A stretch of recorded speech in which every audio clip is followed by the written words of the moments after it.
Poland does not always get the recognition it deserves for helping to defeat Nazi Germany and end the war in Europe. Yet it was servicemen from Poland who tipped the balance in some of the most crucial encounters of the war. During the Battle of Britain in 1940, Polish fighter pilots flying alongside the young lions of the RAF displayed remarkable aggression, bravery, and skill, and helped force Hitler to shelve his plans for adding the invasion of Britain to his list of lightning conquests. At Monte Cassino in May 1944, when Monastery Hill lay piled high with the bodies of American, British, New Zealand, and Indian troops after 4 months of bloody fighting, it was the Poles who finally made it to the top, opening up the route to Rome. Similarly, in Normandy, after 10 weeks of battle when the remains of the German army were frantically trying to escape through the Falaise Pocket, it was the Poles who stood and blocked their way at a geographical feature known as Mont Ormel. And leading the Poles was 52-year-old Major General Stanislaw Maczek, commander of the Polish 1st Armored Division. In 1937, as a colonel, he had been given the task of organizing Poland's first fully mechanized unit, the 10th Mechanized Cavalry.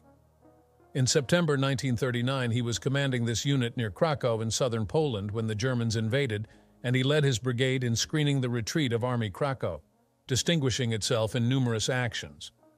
Following the collapse of the Romanian bridgehead in the wake of the Soviets' invasion that began on September 17, 1939, Maczek and the remnants of his command retreated into Hungary, where they were interned. After escaping from Hungary, Maczek made his way to France, where he was charged with rebuilding a Polish mechanized force and was promoted to the rank of brigadier general. In May 1940, this new unit, the 10th Armored Cavalry, made up of many veterans of the Polish 10th Mechanized Cavalry who had followed their commander to France, saw action again during Germany's invasion of France. According to one historian, Maczek's unit again found itself screening a retreat, this time of the French Fourth Army. Maczek's men distinguished themselves at the Battle of Montbard on June 16, 1940, but once again the fortunes of war left Maczek and his command fugitives and refugees. Although some Polish soldiers were prevented from escaping by unsympathetic French authorities, General Maczek and many of his men managed to escape to England. Maczek and the other Polish survivors offered their services to the Allies and were sent to Scotland in February 1942 to form a new unit, the 1st Polish Armored Division, which was equipped with British uniforms and vehicles. For over 2 years, Maczek trained and molded a diverse group of recruits into an effective fighting force. A month after the D-Day invasion of France, Maczek's men were ready for combat, and after the breakout from the Normandy beachhead, the division was shipped to France in July 1944, where it became a part of the Canadian I Corps. As the Poles were finding their feet in Normandy, their allies were watching Operation Cobra unfold. Troops had broken out of the beachhead at the end of July, and Lieutenant General George S. Patton, Jr., who had been waiting like a coiled spring to make his mark on the battlefield, had pushed his U.S. Third Army as far as Le Mans, arriving there on August 8th. Conversations were taking place between Lieutenant General Omar Bradley, commanding 12th Army Group, and General, soon to become Field Marshal, Bernard Montgomery, commanding 21st Army Group, about the next stage. It was decided that Major General Wade Heislip's 15th Corps from 3rd Army would swing north in the direction of Argenton, with a view towards encircling the German army. For extra support, Patton would utilize French General Jacques-Philippe Leclerc's 2nd Armored Division, which had landed at Utah Beach just a week earlier after years of fighting in exile. At the same time, Hitler was demanding a major counterattack westwards in the direction of Avranches at the base of the Cotentin Peninsula. This, Hitler believed, would drive the advancing American divisions into the sea and cut off other units of the Third Army that had begun to liberate Brittany. Operation Lüttich, as this counterattack was known, was launched on August 4th and proved to be his undoing. American troops were initially caught wrong-footed by the German counterattack, and the town of Mortain, which had just been captured by the 30th Infantry Division, was quickly reoccupied by the Germans. A heroic action by an American battalion stationed on Hill 314 above Mortain checked the German advance, and they held out for 6 days until relieved on August 12th. By concentrating their efforts on trying to capture this strategic piece of high ground, the German army lost valuable time and considerable resources.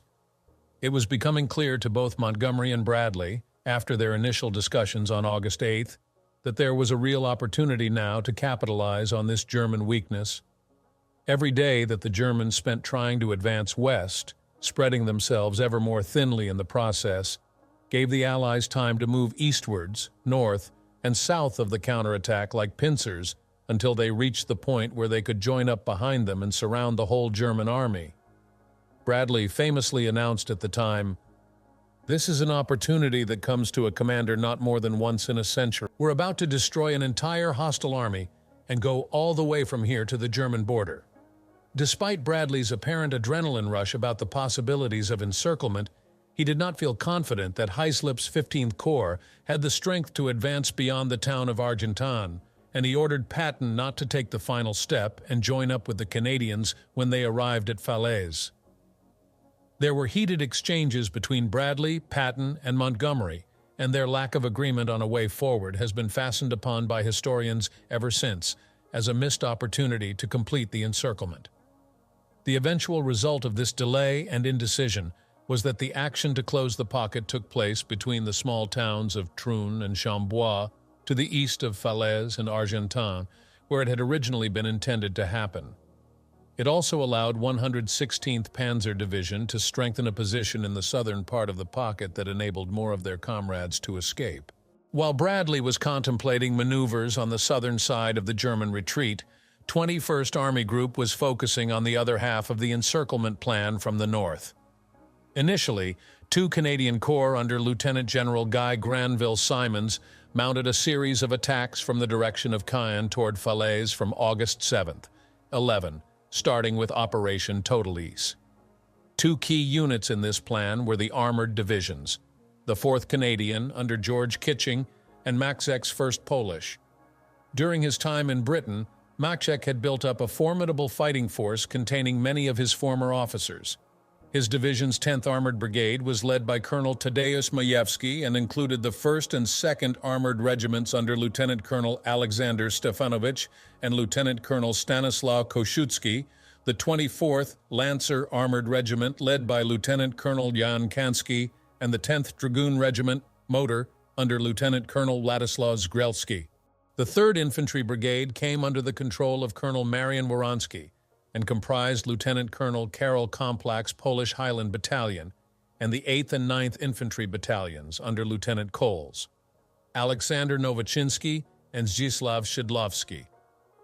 These were supported by further divisional units that included an anti-tank regiment, 2 field artillery regiments, and the celebrated 10th Mounted Rifle Regiment, or PSK, under Major Jan Maciejowski. Shortly after they arrived in Normandy, Maxek signaled their priorities. The Polish soldier fights for the freedom of other nations, but only dies for Poland. Operation Totalis unfortunately got off to a bad start on August 8th as some of the bombs intended for the enemy fell short, and Polish troops were among the casualties. The 1st Canadian Army's initial advance was successful, however, catching the Germans by surprise.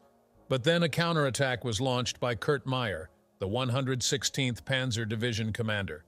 One of the men he sent forward to engage the Allied tanks driving south to Falaise was Michael Whitman, the legendary tank commander they called the Black Baron, who had the destruction of 168 tanks to his credit. However, a 17-pounder shell from a Canadian Firefly tank belonging to the Sherbrooke Fusiliers put an end to Whitman's Tiger tank from across the Cannes-Falaise road near Gomisnil, killing Whitman and all the crew.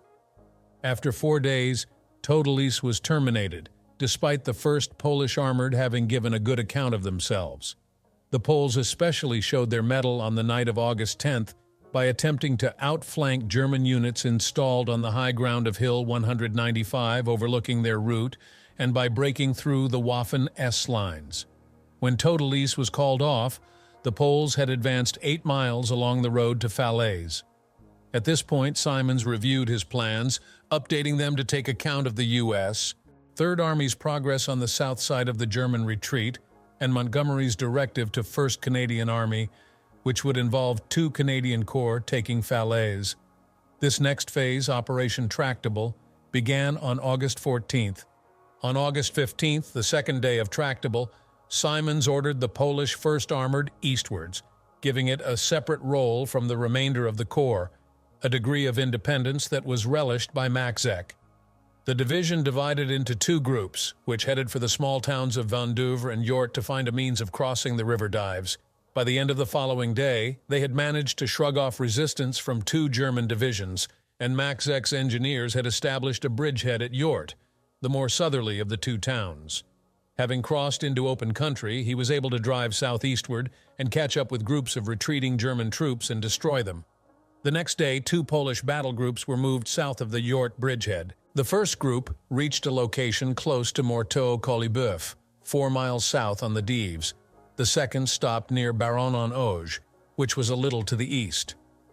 On the 17th came Montgomery's order for the Canadian and Polish armored divisions to accelerate at all costs southeast in the direction of Trun and thence to Chambois to join up with Patton's Third Army, thereby enclosing the retreating German army, now under the command of one of Hitler's seasoned favorites, Walter Model.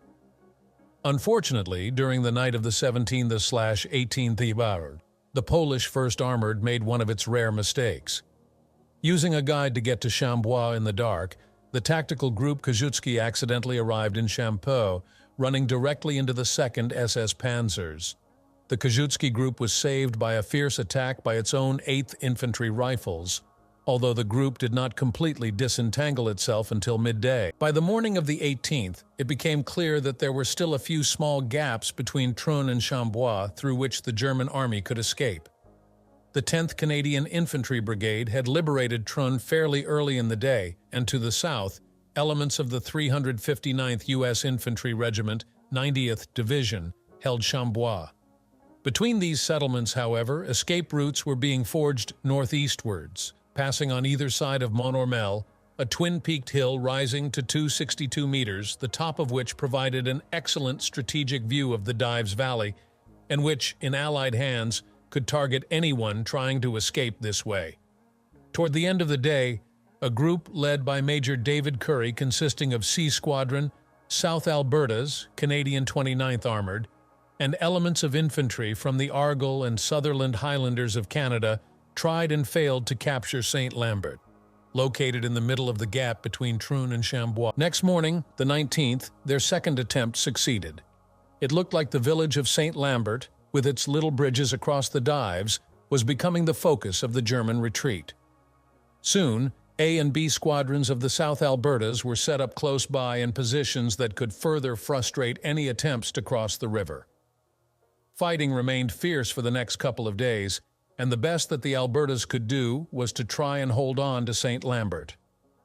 It had been hoped that they would be able to join up with the Americans at Chambois, but the tide of German troops was almost impossible to contain, and they could not afford to lose their grip.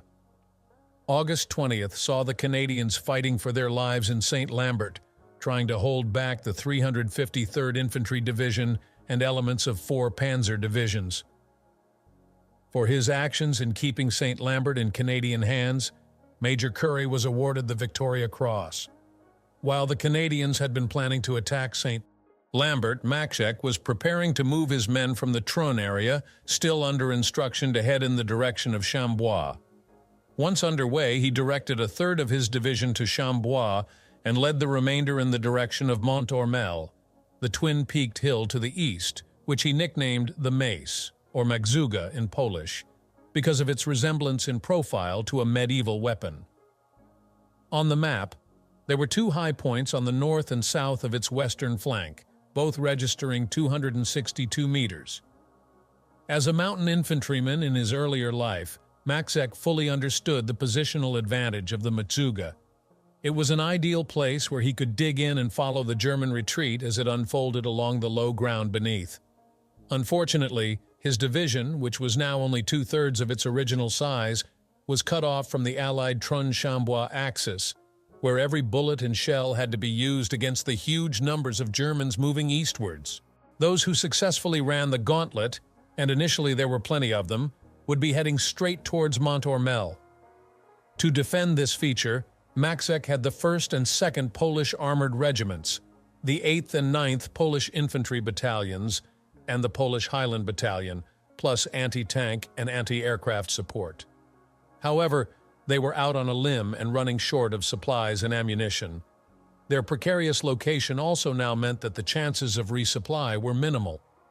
The remainder of Maxek's division under Leszczewski were at last able to close the pocket down in Chambois later in the afternoon of August 19th, when they met up with the 359th U.S. Infantry from the 90th Division.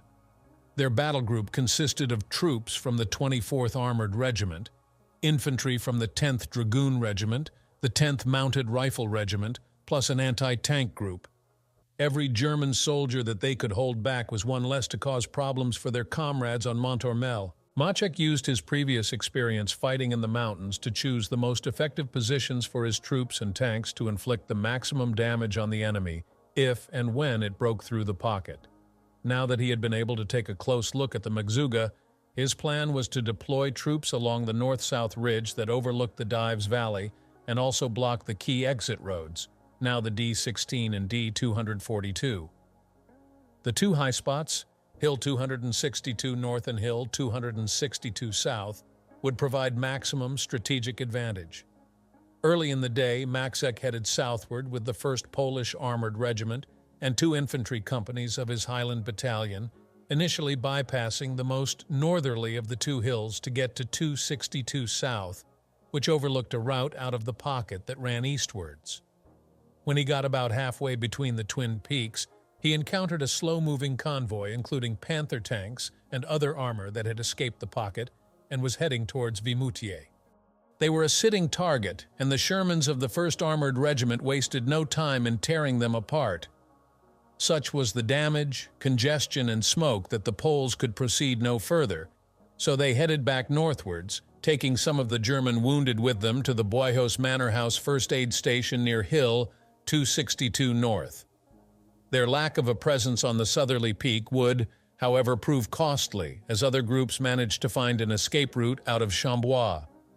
Throughout the day, the Polish position was consolidated on the northern half of Montormel, joined by the 2nd Battle Group comprising the 2nd Polish Armored Regiment, 8th and 9th Polish Infantry Battalions, and more of the Highland Regiment, plus anti-tank and anti-aircraft guns.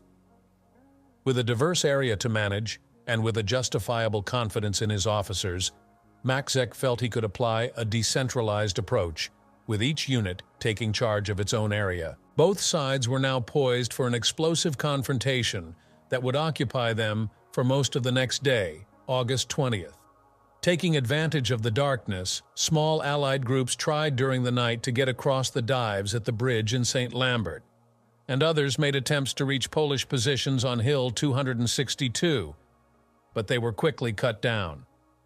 There was also a pre-dawn attack that took place in the north of the Magzuga that was repelled by Polish Podole riflemen using just their bayonets, since ammunition was in short supply, setting the standard for the brutality that was to follow. The pocket was, in theory, sealed, so any Germans trying to break through would have to apply a momentum that the Poles would be hard-pressed to contain. Those who succeeded in getting through would be heading towards the mace, a weapon that the Poles would wield confidently as long as their ammunition supplies held out. Maxek had a couple of thousand men beside him to stop tens of thousands of the enemy exiting the pocket below. At dusk, a supply convoy that would have made a huge difference to the Poles' fighting potential was lost in a German ambush.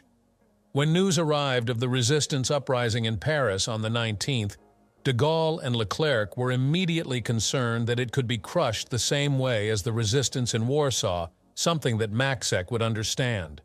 Chef Commander General Dwight D. Eisenhower sympathized, and off went most of the French 2nd Armored, taking the U.S. 4th Infantry Division with it to liberate the capital, leaving a small group behind to provide support in the southern part of the pocket. When the fighting started on the Mace the next day, the Poles found they had to watch their backs. They were vulnerable to counterattack from the east, a tactic that would also divert attention from the German troops escaping from the pocket to the west of the hill. The first major attack came not from St. Lambert or Chambois, but from the northeast at around 9 a.m., and it involved infantry from the SS Panzer Division Das Reich. Combat was at close quarters, but the enemy was pushed back within 2 hours by the 2nd Armored Regiment and the 8th Infantry Battalion. Next came an attack from the north by a group from the Germans' 3rd Paratroop Division with assault guns, and they met a similar fate. There were also signs of a threat from the east. The Mace was beginning to feel like a miniature version of the Ypres salient in World War I, where troops could never be sure whence the next incursion was coming. It was actually worse than a salient because until the Canadians could move up from the Tron-Chambois area, they were effectively surrounded.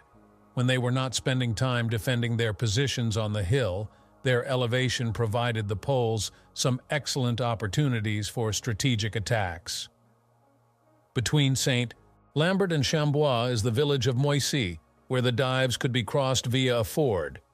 This route was used by thousands of Germans as an escape route, especially as it led to a track that could take them to Coudard, just north of Hill 262 North. They were easy targets for the Polish 10th Mounted Rifles, PSK, however, who had occupied a piece of ground known as Hill 113 that afforded a wide field of fire below.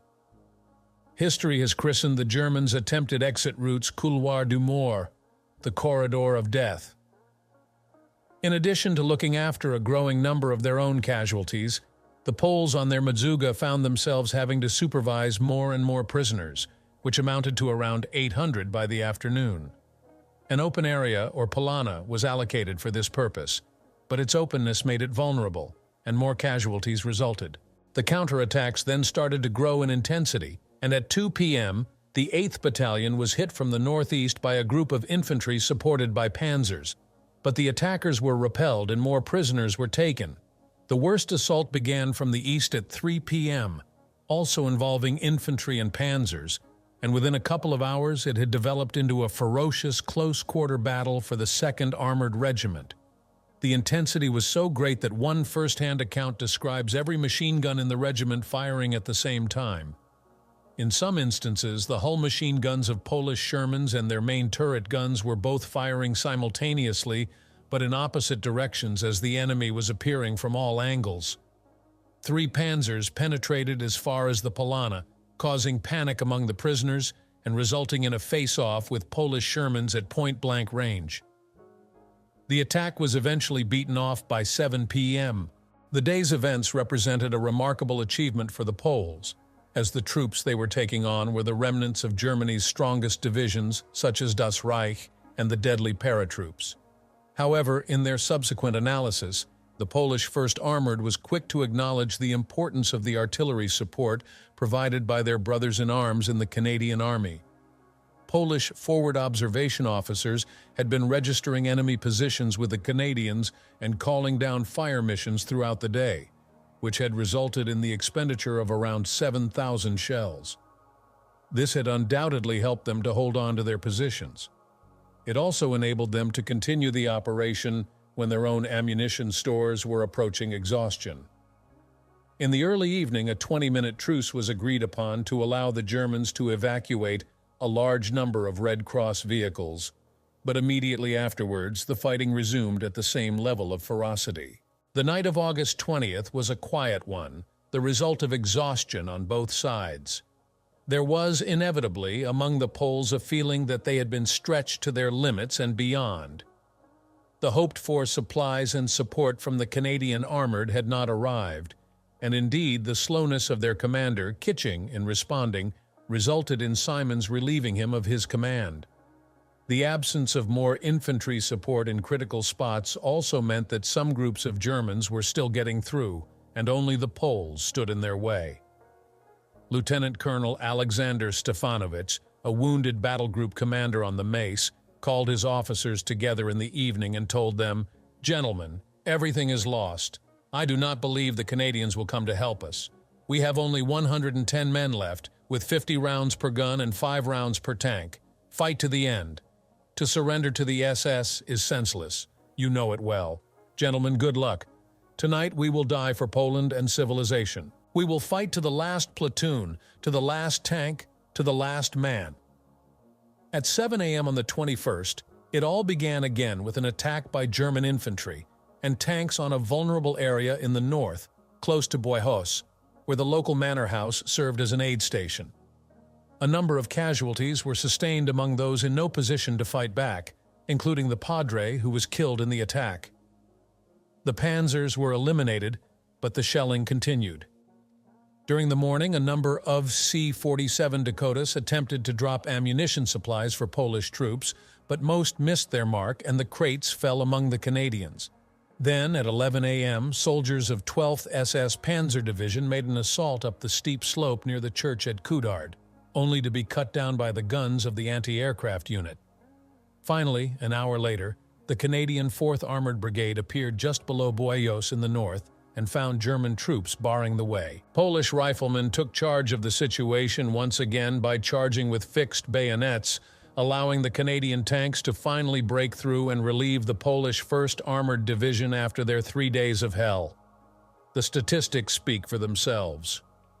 By August 23rd, over 5,000 prisoners were taken, and during the period August 18th, 21, the division had captured or destroyed 55 tanks and armored vehicles, 14 armored cars, 44 guns, 38 armored tracked vehicles for troop transport, 207 motor vehicles, and 152 horse-drawn vehicles. Polish casualties were posted as 325 killed, 1,002 wounded, and 114 missing. The visible evidence left no doubt as to the scale of the carnage. In Eisenhower's words, "The battlefield at Falaise was unquestionably one of the greatest killing fields of any of the war areas. 48 hours after the closing of the gap, I was conducted through the pocket on foot to witness scenes that could only be described by Dante. It was literally possible to walk for hundreds of yards at a time, stepping on nothing but dead and decaying flesh." Maxek's material losses would soon be made good, and although the casualties of an army in exile are by definition difficult to replace, the Polish 1st Armored Division continued to distinguish itself till the end of the war. It could be said that the action of the Poles at Montormel had opened up the route to Paris, just as their comrades who took the hill at Monte Cassino 3 months earlier opened up the route to Rome. The events involving the closing of the Falaise Pocket have attracted their fair share of controversies, principally those that focus on why it was not closed sooner and the allocation of responsibilities for allowing a significant number of Germans to escape. The familiar accusations arise about leaders' egos, personality clashes, and the pursuit of national rather than allied priorities, often forgetting that a highly mechanized and experienced enemy fighting for survival and surrounded on all sides is likely to be harder to stop than an army in a standard battlefield engagement. Then there are the differences of opinion on how many actually escaped, usually agreed to be somewhere between 20,000 and 50,000, although one estimate puts the figure nearer 100,000. In contrast, the reader would find great difficulty in finding any variation of opinion regarding the way that the Polish 1st Armored Division conducted itself. Following the division's success on the Mace and its contribution to the virtual destruction of the German 7th Army and a large proportion of the 5th Panzers, it pursued German forces northwards following the coastline and liberated several large towns, including Saint-Omer, before continuing into Belgium and driving the Germans out of Ypres, Ghent, and other towns and cities. On October 29th, during Operation Pheasant, Maxek performed an outflanking maneuver to liberate the town of Breda without any civilian casualties. Subsequently, a petition signed by 40,000 of the civilians gave him honorary citizenship of the town. Next, Maxek's division crossed into the Netherlands and eventually entered Germany in April 1945. On May 6th, they seized the Kriegsmarine naval base in Wilhelmshaven, where Maxek received the surrender of the base, the East Frisian Fleet, and 10 infantry divisions. Immediately after Germany capitulated, Maxek was given charge of Polish Corps and responsibility for all Polish forces in Britain. The Corps was disbanded in 1947. Sadly, when the war in Europe came to a close and millions of civilians from several nations were celebrating the end of Nazi occupation, the Poles found themselves under the boot of another power. Many of those who had escaped to fight on the Allied side chose a life in exile rather than a return to the homeland they had risked their lives for, and that had been turned into a Soviet satellite state. Not surprisingly, in 1989 it was Poland that eventually led the way out of Soviet control, displaying all the tenacity that had been its trademark 50 years earlier. But to add insult to injury, and despite all that they had done for Britain, the Poles were not invited to the huge 1946 London Victory Parade, a controversial move which was seen at the time as an appeasement of the Soviets. Maczek chose to remain in the UK and made his home in Edinburgh, Scotland, where he worked as a waiter and bartender in a pub, a nearly forgotten figure. Since he had not fought in the British Army, he was not entitled to a military pension. But in 1985, Maczek was invited to return to the city of Breda for the anniversary of its liberation and given a hero's welcome. He passed away in 1994 at the satisfying age of 102 and was buried in the Polish military cemetery in Breda alongside his men who had fallen in the fight to free the city. He had lived long enough to witness the raising of the Iron Curtain and the true liberation of his homeland almost 45 years after the end of the war.